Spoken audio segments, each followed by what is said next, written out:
ನೂರಾರು ವರ್ಷಗಳಿಂದ ಈ ಜಾಗದಲ್ಲಿ ಚೋಳರು ಕಟ್ಟಿಸಿದ್ದ ಒಂದು ದೊಡ್ಡ ದೇವಾಲಯ ಇದೆ ಅಂತ ಯಾರಿಗೂ ಗೊತ್ತಿರಲಿಲ್ಲ.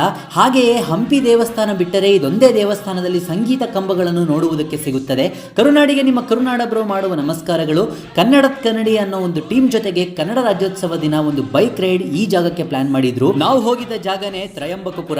ಈ ದೇವಾಲಯವು 12ನೇ ಅಥವಾ 13ನೇ ಶತಮಾನದಲ್ಲಿ ಚೋಳರ ಮೂಲಕ ವಿಜಯನಗರ ಸಾಮ್ರಾಜ್ಯದ ವಾಸ್ತುಶಿಲ್ಪ ಶೈಲಿಯಲ್ಲಿ ನಿರ್ಮಾಣ ಮಾಡಿದ್ದರಂತೆ. ದೇವಾಲಯವು ಸಂಪೂರ್ಣ ಸಸ್ಯಗಳಿಂದ ಮುಚ್ಚಿ ಹೋಗಿತ್ತು. ಸ್ಥಳೀಯ ನಿವಾಸಿಯರೊಬ್ಬರು ಒಳಗೆ ಹೋಗಿ ನೋಡಿದಾಗ ದುರ್ಗಾದೇವಿಯ ಬಲಗಣ್ಣಿನಿಂದ ಕಣ್ಣೀರು ಬರುತ್ತಿತ್ತಂತೆ.